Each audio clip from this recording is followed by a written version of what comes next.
자원봉사론 강의를 담당하는 박정인 교수입니다. 드디어 이번 주에 마지막 강의 시간이네요. 그러면 지금부터 제10주차 3강의를 시작하도록 하겠습니다. 제10주차 3강의는 제10장 장애인 자원봉사 활동 부분입니다. 10주차 2강의의 과제를 한 번 더 복습한 후에 장애인이 바라는 봉사자 상은 어떤 것이 있으며 장애인을 위한 자원봉사자의 역할과 위상에 대한 강의를 하도록 하겠습니다. 제10주차 2강의 과제입니다. 첫 번째 문항으로 장애인의 정의를 설명하시오이며 두 번째 문항은 장애 유형별 특성에서 정신적 장애를 설명하시오입니다. 제10장 장애인 봉사활동입니다. 그 첫 번째로 장애인의 이해입니다. 장애인을 이해하려면 장애인의 정의와 분류에 대해서 우리가 알고 있어야 되겠죠. 장애는 보는 관점에 따라서 다양하게 정의될 수가 있습니다. 그 첫 번째로 세계보건기구 WHO에서는 1980년에 신체적 손상과 능력장애 그리고 사회적 분리 세 단계로 나누었습니다. 신체 손상이란 신체 구조학적, 해부학적 기능 및 심리적인 구조나 기능의 일부를 상실한 상태를 말하며 능력장애란 기능 제약으로 인하여 나타나는 능력장애를 말합니다. 사회적 분리라 함은 손상이나 능력장애로 인하여 일상생활이나 사회생활을 하는데 제한을 받거나 지장을 초래하는 상태를 말합니다. 2001년 ICF에서는 기능과 장애 및 배경 요인의 두 가지 영역으로 구분하여 설명하였는데요. 기능장애란 신체 기능 구조와 활동, 참여를 얘기하고 배경 요인은 환경 요인과 개인 요인의 두 가지로 분류하고 있습니다. 우리나라의 장애인복지법 제2조에는 장애인이란 신체적, 정신적 장애로 오랫동안 일상생활이나 사회생활에서 상당한 제약을 받는 자를 말합니다.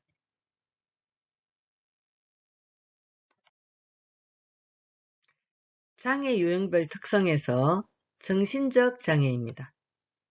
정신적 장애는 지적 장애와 정신장애, 자폐성 장애로 나누죠. 지적 장애란 정신발육이 항구적으로 지체되어 지적 능력의 발달이 불충분하거나 불완전하고 자신의 일을 처리하는 것과 사회생활에 적응하는 것이 상당히 곤란한 경우로 지능지수가 70 이하인 경우를 말합니다. 두 번째, 정신장애입니다.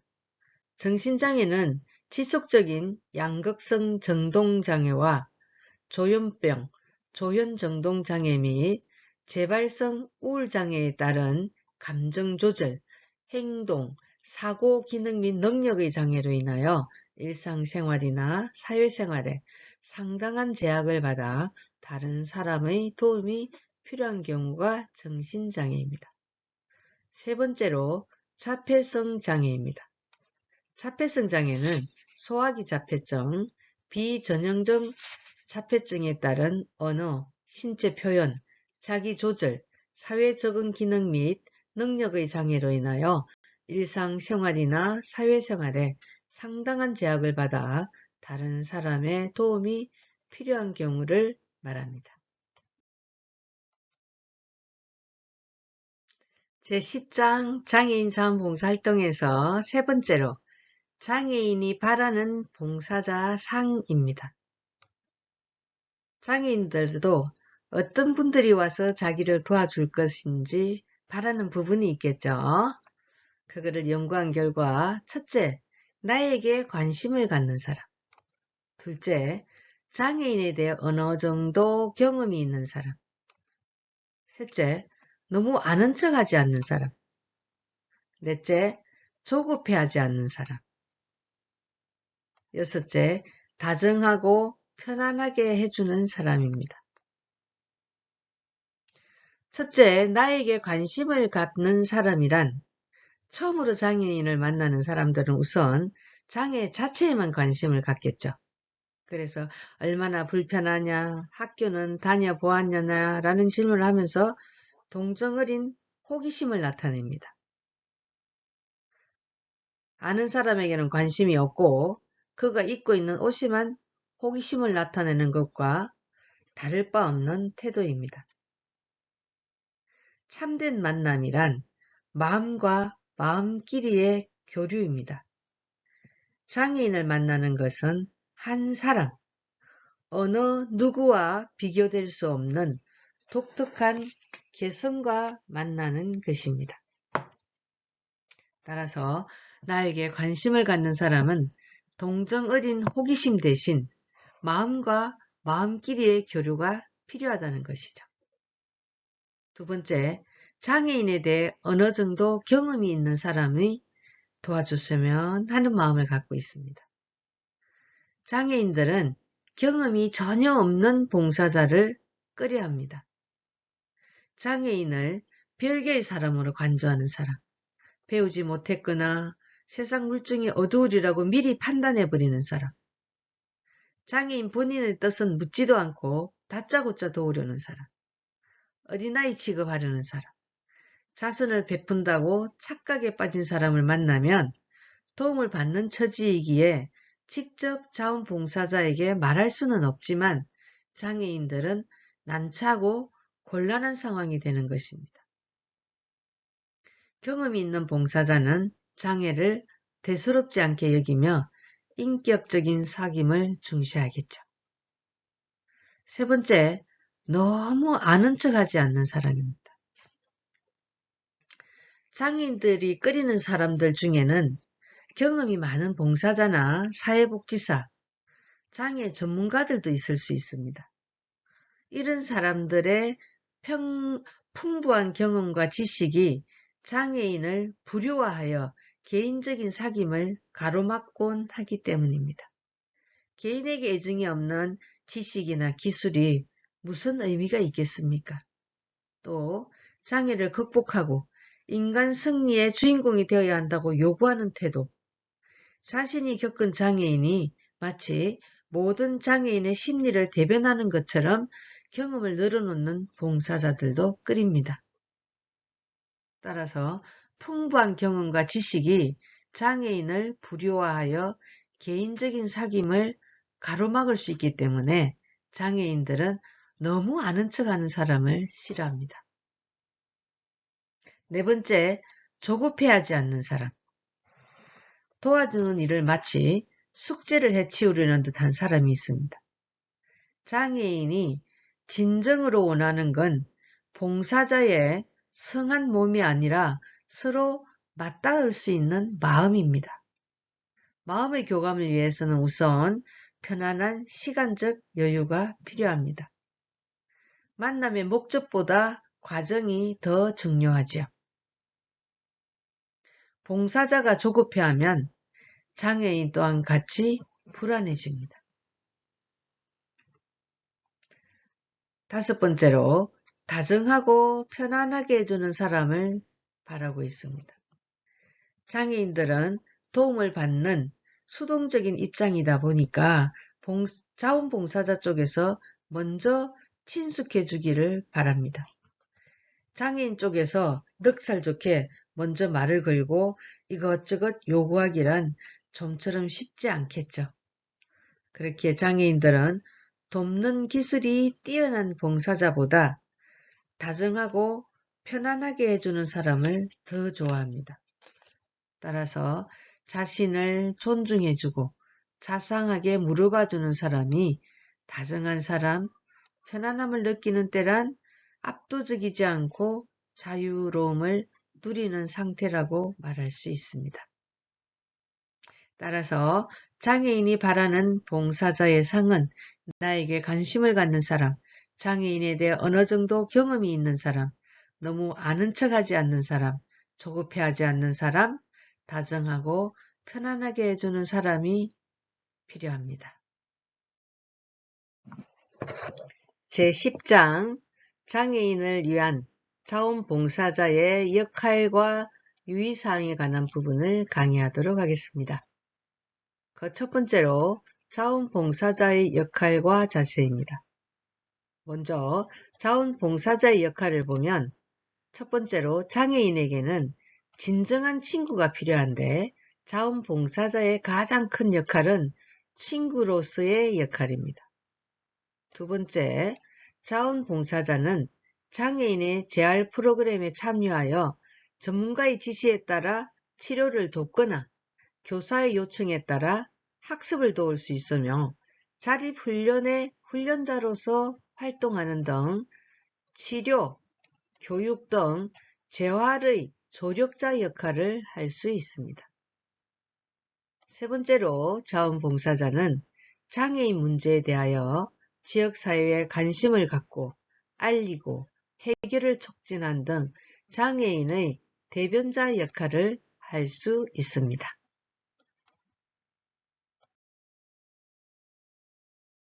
장애인을 위한 자원봉사자의 자세에 대해서 살펴보겠습니다. 첫째, 자원봉사자는 활동 중에 일어난 다양한 장애인의 욕구를 모두 들어줄 수 없고 또 들어주어서도 곤란합니다. 이때 자원봉사자는 장애인의 재활 및 자립생활 구현이라는 명확한 기준에 입각하여 행동하여야 합니다. 두 번째, 동정심을 동기로 하여 시혜자적 입장에서 봉사활동을 한다는 자세를 가지는 경우가 많은데 자원봉사자 스스로 자원봉사활동을 통해서 배우고 있다는 자세를 견지하는 것이 필요합니다. 셋째, 장애인을 천편일률적으로 파악하지 말고 장애인 각자가 독특한 개성을 가진 인격체라고 생각해야 합니다. 즉, 개별화하여 각 장애인에게 요구되는 적절한 자원봉사활동을 해야 한다는 것이죠. 넷째, 장애인을 위한 효과적인 봉사활동을 위해서는 새로운 정보를 획득하여 장애인에게 가장 유익한 원조를 하여야 합니다. 따라서 자원봉사자들은 자발적으로 활동 역량을 높여야 할 것입니다.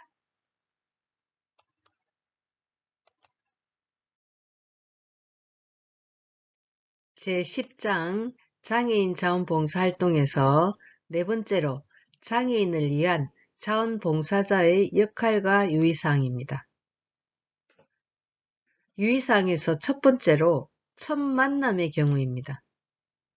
장애인들은 오늘 자신을 방문하는 자원봉사자는 어떤 분일까 하는 호기심과 설렘을 동시에 가지게 됩니다. 자원봉사자들도 마찬가지겠죠. 자원봉사 대상자 장애인을 만났을 때 밝은 표정과 명랑한 인사, 먼저 손을 잡아주며 반가움을 표시함으로써 첫인상을 밝고 좋게 할 수 있습니다.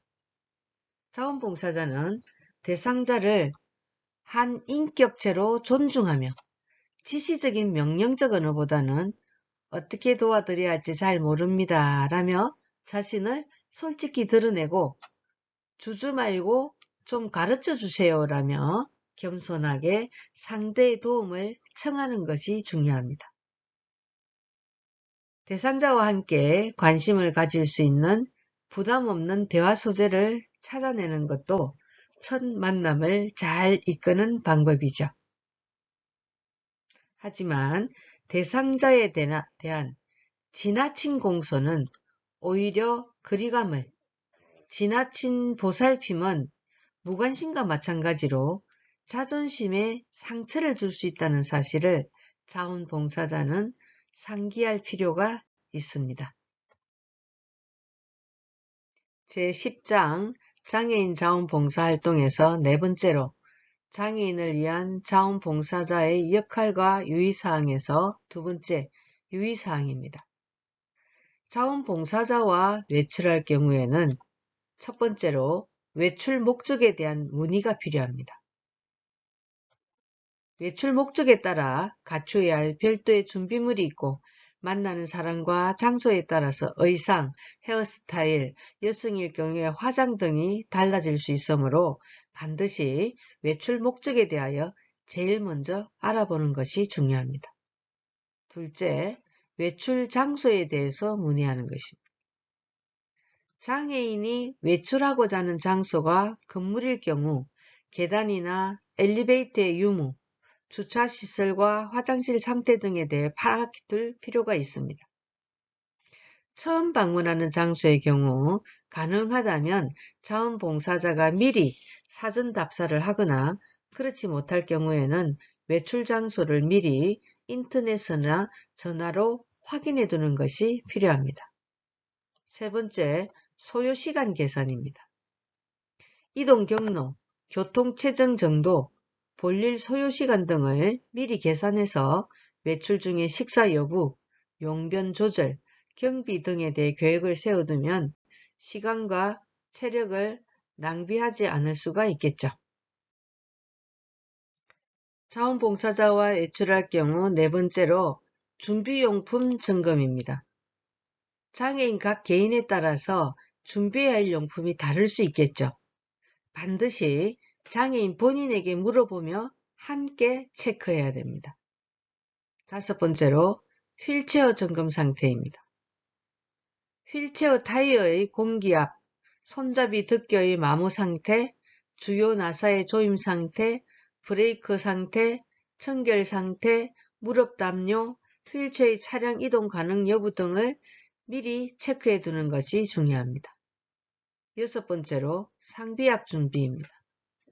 정기적으로 복용하는 약이나 만약의 상황에 대비하여 구급 약품을 준비하고 장애인의 부모나 친척 등의 연락처도 같이 알아두어 만일의 사고가 발생하였을 때 신속히 연락을 취할 수 있도록 하여야 합니다.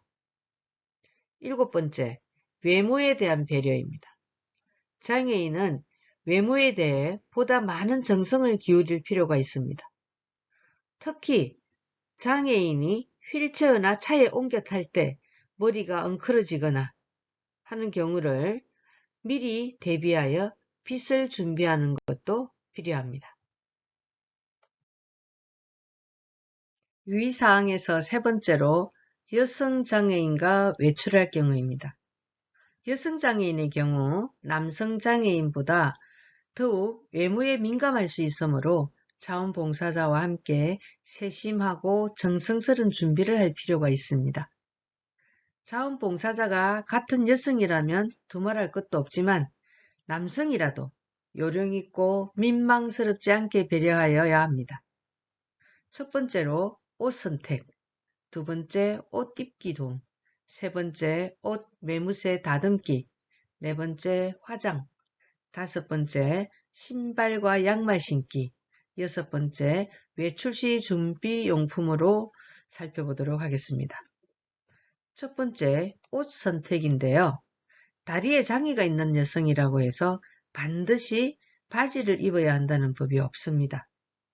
옷은 실용성뿐만 아니라 미적, 심리적 분위기를 대변하기 때문에 스커트나 치마를 입었을 경우 도움을 주는데 다소 어려움이 있을 수 있더라도 장애인 본인의 희망에 따라서 선택할 수 있도록 배려해야 할 필요성이 있습니다. 장애인이 위축되지 않도록 본인의 의사를 최대한 반영하는 것이 좋으며 필요시에는 자원봉사자의 적절한 조언을 곁들여 함께 준비하는 것이 필요합니다. 두 번째로 옷 입기 도움입니다. 옷을 입는 방식은 개인의 습관이나 장애의 특성에 따라서 다르겠죠. 하지만 편마비 장애인의 경우 마비된 신체 부분부터 먼저 입는 것이 순서입니다. 세 번째로 옷 매무새 다듬기입니다. 손을 자유롭게 쓰지 못하는 장애인의 경우에는 단추나 지퍼의 잠금에 어려움이 있을 수 있습니다. 특히 자원봉사자가 남성일 경우에는 상대방이 민망하지 않도록 신사적인 태도가 요구됩니다. 네 번째, 화장입니다. 여성들은 대부분 화장을 많이 하며 특히 자원봉사자가 남성일 경우 화장은 더욱 민감하고 까다로운 일입니다. 화장을 도와주는 일은 각별한 친화감을 줄 것이며 장애인이라고 해서 화장을 소홀히 하거나 거부할 이유는 없으며 오히려 세련되고 센스 있는 화장이 요구됩니다. 따라서 화장을 도와주는 각별한 일은 친화감을 줄 것이고 본인의 의사를 물어보아서 적절한 배려를 하는 것이 필요합니다. 다섯 번째로 신발과 양말 신기입니다.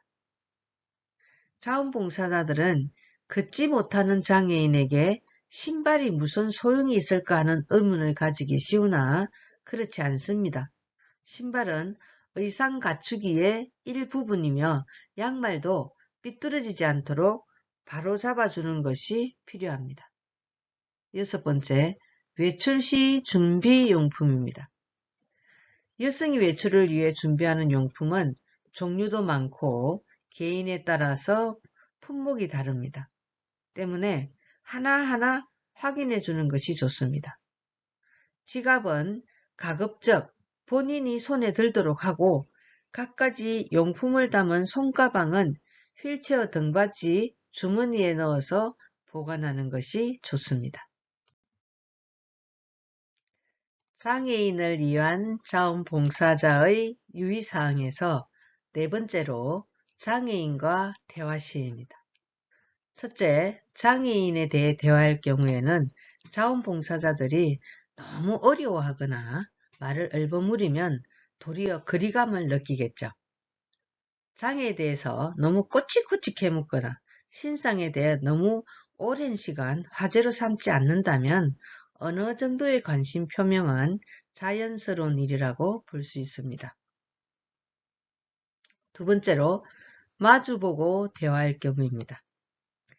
같은 높이에서 얘기해야 하며 휠체어를 뒤에서 잡은 상태에서 다른 사람과 얘기를 하게 될 경우 가급적 얘기 나누는 사람 쪽으로 휠체어를 돌려놓음으로써 장애인도 대화에 함께 참여하도록 배려하는 것이 필요합니다.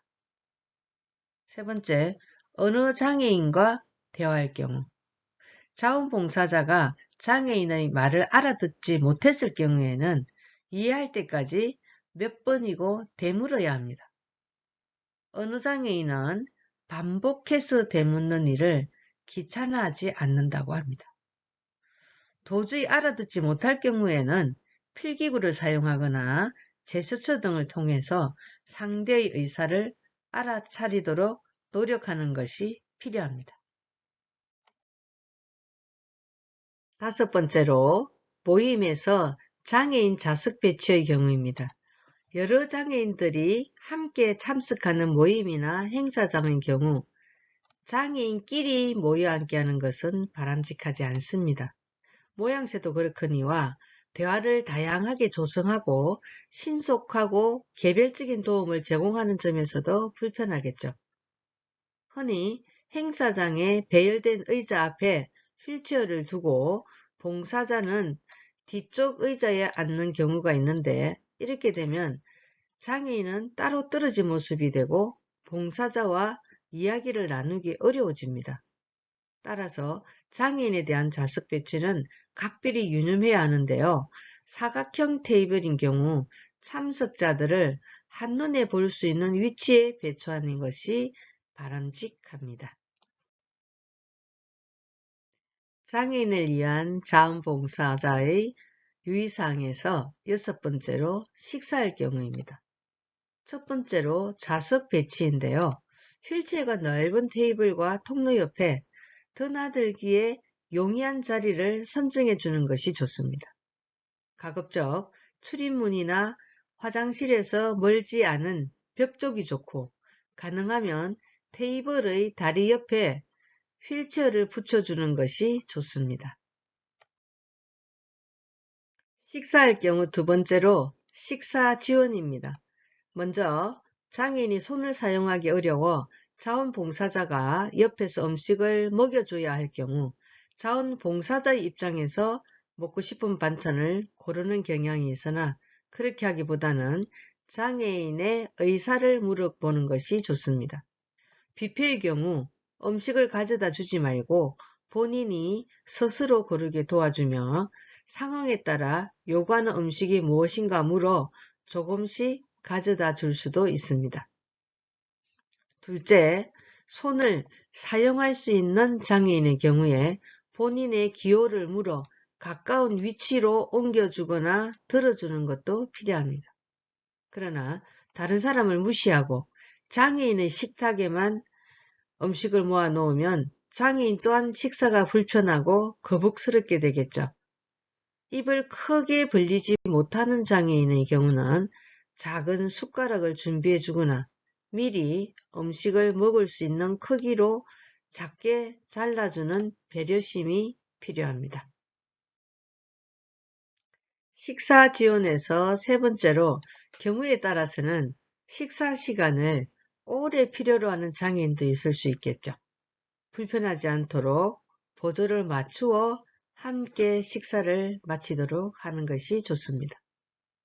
넷째, 장애인이 음식을 흘리는 것은 부주의해서가 아닙니다. 당연하다고 여기고 미리 휴지나 냅킨을 준비하는 것이 필요하겠죠. 다섯째, 장애인이라고 해서 음식을 지나치게 권해서 식사 시간이 불편해지지 않도록 해야 합니다. 음료수를 먹여줘야 할 경우 손을 쓰지 못하는 장애인은 보통 빨대를 사용하게 하며, 한편 음료수를 먹여주는 경우 투명한 컵을 사용하면 도와주는 사람이 눈으로 양을 확인하기에 보다 용이하겠죠. 장애인을 위한 자원봉사자의 유의사항에서 음식값 등을 계산할 경우입니다. 되도록이면 장애인이 비용을 계산할 경우 직접 지불하게 합니다. 손을 쓰지 못하는 경우에는 계산대까지 함께 가서 점원의 계산을 장애인이 확인하도록 합니다. 잔돈이 동정인일 경우 봉투에 넣어서 손가방에 보관해 주도록 하는 것이 좋습니다. 장애인을 위한 자원봉사자의 유의사항에서 여덟 번째로, 쇼핑을 할 경우입니다. 백화점의 쇼핑의 경우 가급적이면 사람들이 붐비지 않는 시간대를 선택하는 것이 좋고요. 에스컬레이터보다는 엘리베이터를 이용하는 것이 편리합니다. 이동 시에 장애인의 팔이나 발이 진열대의 모서리나 다른 사람의 몸에 부딪히지 않도록 주의하셔야 되며, 장애인 중에서는 구매 경험이 적어 상품값이나 디자인 등에 대해서 잘 모르는 경우 자원봉사자와 의논해서 적절한 지원을 받는 것이 좋습니다. 상품을 고를 때 번번이 휠체어를 이동하기 힘들면 자원봉사자가 물품을 가져다 보여주고 상품값은 장애인 본인이 직접 흥정하고 치르도록 하는 것이 좋습니다. 만약 봉사자가 화장실에 다녀오기 위해서 떨어져야 할 경우에는 장애인을 통로에 두지 말고 통행이 드문 곳이나 화장실 입구 근처에 벽을 뒤로 하여 휠체어를 밀어붙여주고 화장실에 다녀온다고 장애인에게 알려주고 자리를 비우도록 하는 것이 필요합니다. 제10주차 3강의 과제의 첫 번째 문항은 장애인이 바라는 봉사자 상을 설명하시오이며, 두 번째 문항은 장애인과 대화 시 유의사항을 설명하시오입니다. 제10주차 3강의는 제10장 장애인 자원봉사활동에서 10주차 2강의 과제를 한 번 더 복습한 후에 장애인이 바라는 봉사자 상과 장애인을 위한 자원봉사자의 역할과 유의사항에 대한 강의를 하였습니다. 한 주일 잘 보낸 후에 다음 주에 다시 만나도록 하겠습니다. 지금까지 경청해 주셔서 감사합니다.